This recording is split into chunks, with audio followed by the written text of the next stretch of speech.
ज्ञानतिमिरन्धस्य ज्ञानञ्जनशलाकया चक्षुरुन्मिलितं येन तस्मै श्रीगुरवे वञ्चाकल्पतरुभ्यश्च कृपासिन्धुभ्यैव च पतितानां पावनेभ्यो वैष्णवेभ्यो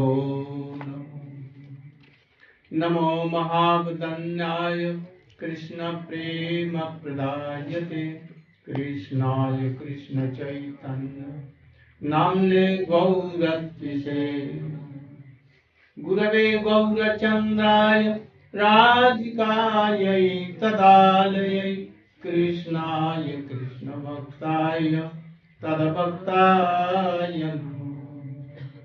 यं प्रव्रजन्तमनुपेतमपेतकृत्यं द्वैपायनो विरहकातर्याजुहाव पुत्रेति तन्मयतया सर्वोऽभिनेदु तं सर्वभूतहृदयं तवैवास्मि न जीवामि त्वया विना इति विज्ञाय राधे तं मां भक्त्या विहीनाय अपराधलक्ष्यै क्षिप्तास्य कामाधिकरणम् कृपामये त्वां शरणं प्रपन्ना वृन्दे नुमस्ते चरणारविन्दम्। First of all, my heart-touching obeisance in the lotus feet of my spiritual master, Nitya Leela Pravishta, Om Vishnupad, Srimad Bhakti Pragyan Kishore Goswami, and stand in the lotus feet of my Shiksha Guru, Om Vishnupad, Srimad Bhakti Vedanta Swami.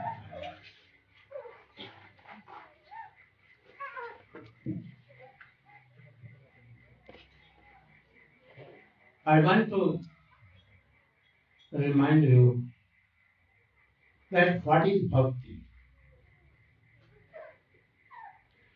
and you should judge by your heart that whether you are hardly following the principles of bhakti or not. So, in Srimad Bhagavad, definition of bhakti has been given. In other, also in this scriptures, it has been given. But see, Chaitanya Mahaprabhu associate Srila Rupa Goswami has given the definition of bhakti, which contains all the previous definitions, and that is Anna Vilasita Gyan Karmadhyanapratam Ankullena Krishnam Shilanam Bhakti. I have told so many times, but still I am today reminding you what is bhakti. Aranya Maharaj explained in brief. Umagyanatimarandhasa Gyanandanasalakaya Chakshuranmalitam Jena Tasmai Sri Gurave Namah. So Srila Gurudev ordered me to speak briefly about the unprecedented definition of bhakti that was written down by Sri Chaitanya Mahaprabhu under the direct inspiration of Sri Chaitanya Mahaprabhu and written down by Rupa Goswami Pai. Anyavilasta shunyam jnanakamadyanavritam anukulyena krishnanushayam bhaktir uttama. The unbroken, uninterrupted cultivation of all endeavors of one's body, mind and words, and also of sentiments of the heart, which are meant exclusively for the benefit of Sri Krishna which are completely devoid of the slightest trace of any other desire, and which are not covered by karma, the tendency to perform reward-seeking activity, jnana, the cultivation of knowledge for the purpose of attaining liberation, and yoga, the cultivation of mystic power, dry renunciation, etc. Such a constant, unbroken cultivation of all endeavors of the body, mind, and words is called Uttama Bhakti. That's the definition. I should tell more. It's only Yes. more than this. Some explanation. Hare Krishna. There is a speaker in the prasadam hall for all the children who want to compete with the lecture. What? প্রসাদের যেখানে ব্যবস্থা ওখানে আছে speaker আছে বাচ্চারা কাঁদিয়ে ওখানে গিয়ে শুনবে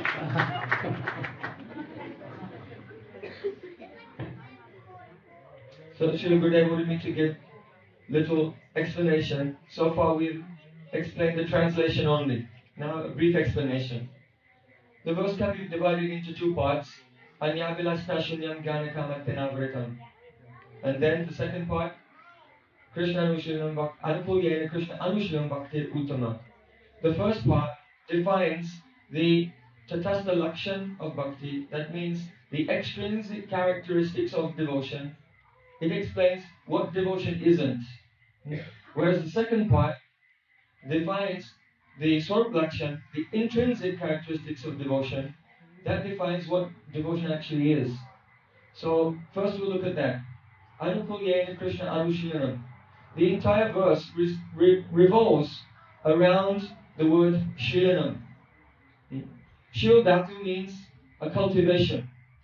So bhakti is not something static.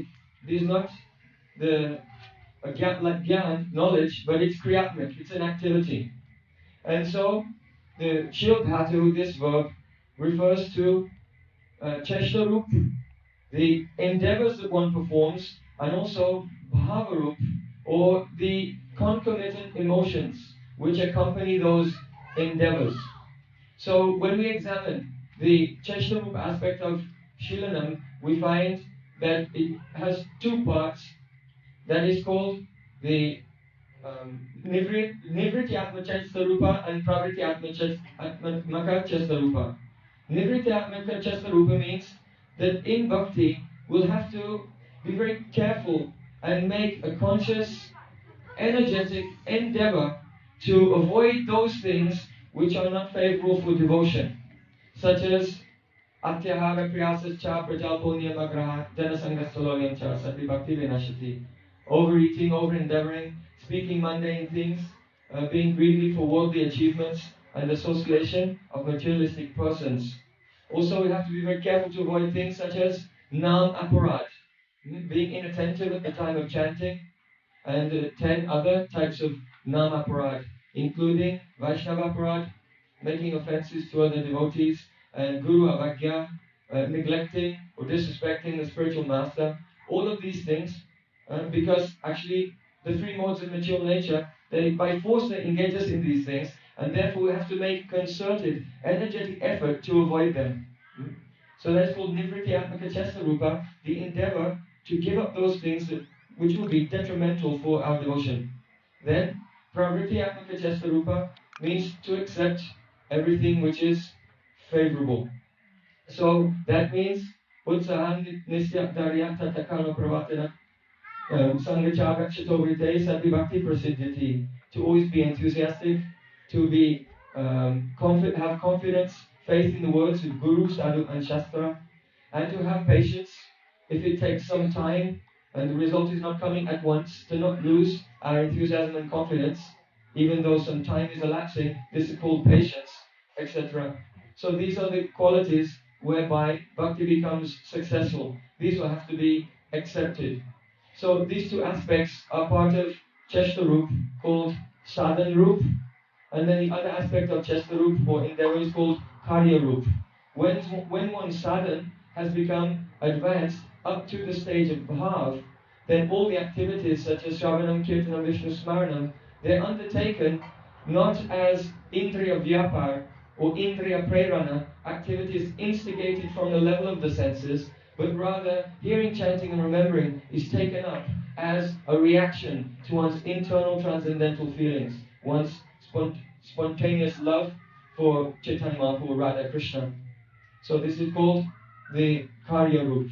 Then if we go to the Bhava Roop aspect of the word Shilanam, there are two parts. One is called Sthayi Bhav Roop and one is called Sanchari Bhav Roop. The Sthayi Bhav Roop refers to the emotions that one feels, which are the foundational ecstatic mood of love for Shri Krishna. It's the 5 types: Shanta, Dasa, Sakya, Vatsalya and Madhurya. Neutral, passive adoration, and superior to that, the mood of a servant; superior to that, the mood of a friend; superior to that, the mood of a parent; and the supermost emotion, the mood of a beloved of Shri Krishna. So this is called the Sthayi Bhav Roop. Within the ocean of the Sthayi Bhav, one's foundational ecstasy, some transitory assisting emotions like waves will rise and fall. That is called Sanchari Bhav Roop. There are 33 types of Sanchari Bhavs. So all revolving around the word Shilanam is the entire explanation of bhakti for those in the stage of sadhana, in the stage of bhav, and also in the stage of prema. So Rupa Goswami Pad has written Krishna Anushilanam, that this cultivation of endeavors should be not Shilanam, only a cultivation of endeavor, but rather Anushilanam. The word Anu indicates continuous, unbroken. So we can see to what degree we have progressed in pure bhakti by how much our absorption in devotional service is interrupted by things other than devotional service. And when our practices are uninterrupted, then it can be called Anushilanam. The word Anu, apart from indicating Nirantarjamai, continuousness, also indicates Anugatya, that bhakti is an activity which is performed under the guidance of one's superiors. Whether it's in this world, the conditioned souls in this world must take up devotional service, not independently, but under the guidance of a liberated spiritual master. If they're not under the guidance of a liberated spiritual master, their activities, though they may be performing hearing and chanting, remembering, they cannot be called Uttama Bhakti. They cannot fit into the definition given by Rupa Goswami Pai. So in this world, and also out of this world, in the eternal spiritual world, there we see that all the Rati Manjaris under the guidance of Rupa Manjaris, under the guidance of Lalita Sakhis, under the guidance of Radhika, and all are serving Krishna. And therefore, the principle of Anugatya, or being under guidance, is universal and all-pervading in the spiritual world, and it extends down to this world, so we better get used to it here. Then, Anukulyena Krishnayana Shilanam. The word Anu, Krishna Anu, also indicates that devotional service is in connection with Krishna. So it may be directly for Krishna or for a person who is related to Krishna. So because the conditioned soul in this world, it has not realized his relationship with Krishna, his devotional activities only become devotional when he performs them for the pleasure of a devotee who actually is established in a relationship with Krishna. So Srila Narottam Das Thakur said, Shri Guru Charana Padma Kevala Bhakati Sadhana. That the repository of devotional service, there is an exclusive repository of devotional service. It is not available anywhere else. It is only available at the lotus feet of one's divine holy teacher, the spiritual master, Shri Guru. So we come to the word Anukulyena. Anukulyena is sometimes taken to mean for the pleasure of Shri Krishna. But actually we find that this conception is a mistranslation, is not complete. Why? Because in the pastimes of Krishna, we see that Mother Yashoda, sometimes she binds him with a rope, sometimes she may just twist his ear, and she may inflict some discipline upon him, which at the moment, at that time, for Krishna, is something that he doesn't want. It's not something that's very pleasing to him. Krishna may weep and cry and have a tantrum or do some more mischief in order to avenge the discipline inflicted upon him by his mother. So we see that when the question comes, is the discipline inflicted by Mother Yashoda, is it bhakti or not? It must be. Even though it's not immediately pleasing to Krishna. So the word Anukulyena means Pratikul Rohita, with devotional services devoid of any antagonistic mood towards Krishna. On the other hand, we see that Chanura and Mustika, the wrestlers of Kamsa, they were fighting with Krishna, they were trying to kill him, and Krishna was really relishing that fight. It gave great pleasure to him. Yet the activities of Chanura and Mustika, the wrestlers, though it gave pleasure to Krishna, it can't be called bhakti because it was not anukulyena, meaning practical bhavaroita. It was not devoid of antagonism, but rather it was completely infused with antagonism. They wanted to kill Krishna. So, if we take the word anukulyena to mean for the pleasure of Krishna, then there would have been a defect in the definition of Rupa Goswami. One defect, that defect would have been avyakti dosh. In other words, the definition is too narrow and excludes things which are included in bhakti, such as the services of Madhya Yashoda, or it would have been guilty of ativyakti dosh, the definition being too broad and including things which are not actually devotion, such as the beatings of the powerful wrestlers Chanura and Mustika.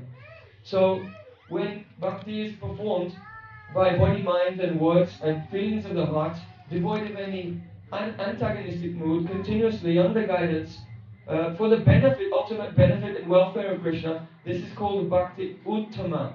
The word uttama means that this bhakti is uttama, above darkness. It's above the material world of the prakriti, the modes of material nature.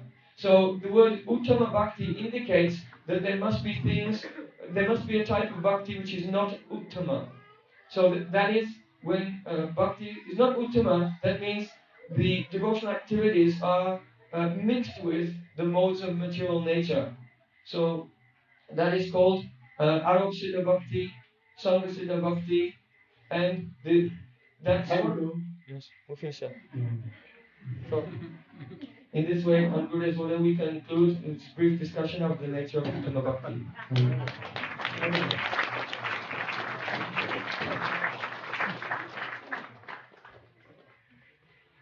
You heard about this. Now you can judge yourself. Truly, you are following this bhakti or not. You know, Dhruva, he did bhakti. He meditated Narayan, Vaibhav Prakash of Krishna. And he shocked. He took darshan even, but his bhakti is not. Because he has some anya vilas. And he has some worldly desire also. Some attachment to her mother, his mother. So not pure bhakti.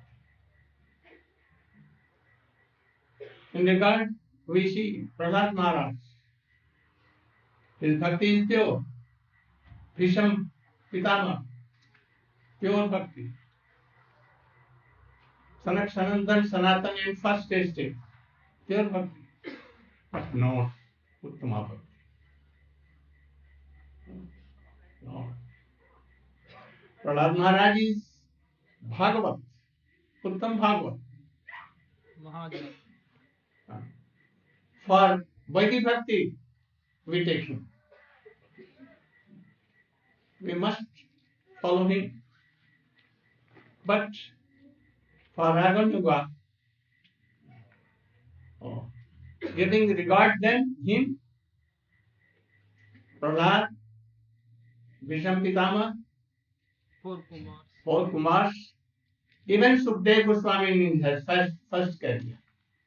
We will give respect, but keeping them aside, we should go forward. Then Uttama Bhakti will be. Otherwise, no. One thing also, Anukulyena, he told so many explanations. Anu Nayam Tarjumi, Anugatya. What is the meaning of Anugatya? Can you say? Under guidance. What is it?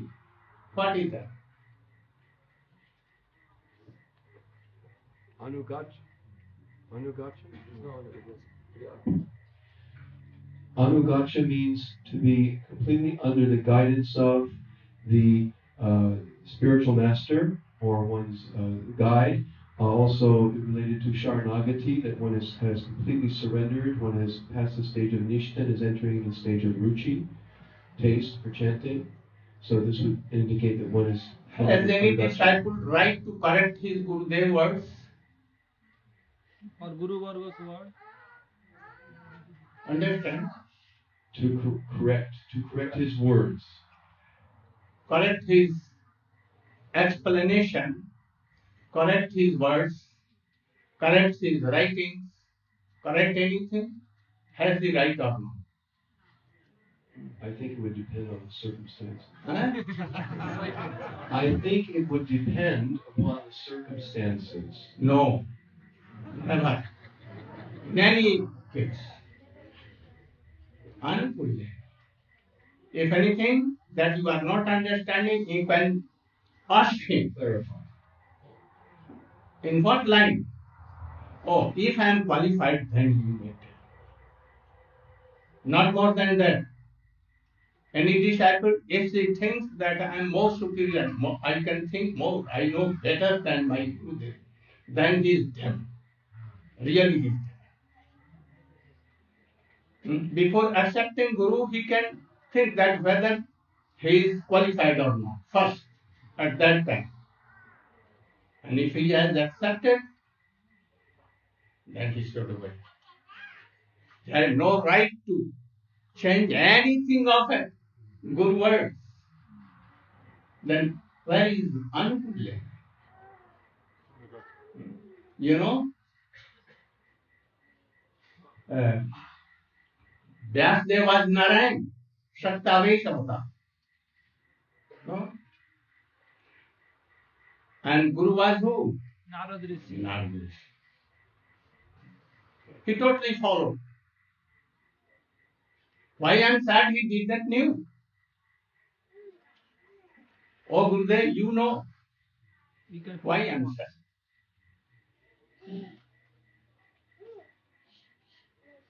Narad Rishi did not wrote so many scriptures and other things. That's there, whereas divided four Vedas, made Brahma Sutra, Mahabharata, and so many things more than Narad. So many Purans. Narad has done only Narad Pancharatra. But what his Gurudev told, it was all right, not to change. He had no authority. So we should try to follow Gurudev in this life. If any doubt comes, you can go directly and bearing, very politely, you should ask. And he will go your all doubts. Always be careful, otherwise this is Namaparad. Second, Guru Avagya. Always. We sometimes misguide, but our Shastra tells all these things clearly. What is written? Anna vilasita sunnam jnana karmadhyanavitam anukullena krishnansilanam bhakti. Or it should be applied also on Guru. On Guru. It has been told Krishna and his associate. No. Krishna and his manifestation. Also Guru. It should be applied. So, we should try to understand all these meanings and follow. I have come only to remind you. Don't be weak and try to follow all these things, and we should begin from beginning. Adam Satta Tata Sadhu. I told you.